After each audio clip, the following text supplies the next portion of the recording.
മുത്തു റസൂലുള്ളാഹി തങ്ങളുടെ മുഹിബ്ബീങ്ങളെ, മദനീയം എന്ന ഈ പരിപാടിയെ ഇഷ്ടപ്പെടുന്ന സ്നേഹജനങ്ങളെ, ഈ പരിശുദ്ധമായ മുഹറം 1 രാവിലെ പവിത്രമായ ഈ രാത്രിയെ സാക്ഷി നിർത്തിക്കൊണ്ട് നിങ്ങളോട് പറയുകയാണ്, പരിശുദ്ധമായ മദീന, ആ മദീന വല്ലാത്ത നാടാണ്. ആ മദീന എന്ന നാട് മക്കയേക്കാൾ ശ്രേഷ്ഠമുള്ള നാടാണ് എന്ന് ലോകത്തിന് മുന്നിൽ സമർത്ഥിക്കുന്നതിന് വേണ്ടി മഹാരഥന്മാരായ പണ്ഡിതന്മാർ ലോകത്തോട് വിളിച്ചു പറഞ്ഞ ചില ഹദീസിന്റെ ശകലങ്ങളെ, ചില പഠനങ്ങളെ നിങ്ങളുടെ മുന്നിലേക്ക് ഞാൻ ഇട്ടു തരികയാണ്. ശ്രദ്ധയോടുകൂടെ കേൾക്കണേ. മദീന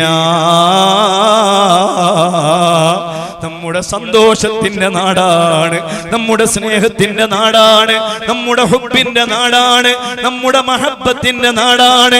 ലോകത്തെ ഏതെങ്കിലും ഒരു മണ്ണ് ഞാനാകുമായിരുന്നുവെങ്കിൽ ആ മണ്ണ് മദീനയിലെ മണ്ണായിരുന്നെങ്കിൽ എത്ര നന്നായിരുന്നേനെ അല്ലാ. ലോകത്തെ ഏതെങ്കിലും ഒരു മണ്ണ് കഴിക്കാൻ അവസരം ലഭിക്കുമായിരുന്നെങ്കിൽ ആ മദീനത്തെ മണ്ണ് കഴിക്കാൻ ആഗ്രഹിക്കുകയാണ്. ലോകത്തെ ഏതെങ്കിലും ഒരു മണ്ണിൽ കിടക്കാൻ ആഗ്രഹിക്കുന്നുവെങ്കിൽ അത് മദീനത്തെ മണ്ണാണ്. അല്ലാഹുവേ, നീ ഞങ്ങൾക്ക് തൗഫീഖ് നൽകണേ അല്ലാ. അല്ലാഹു നമുക്ക് തൗഫീഖ് നൽകട്ടെ. വല്ലാത്ത നാടാണ് മദീന.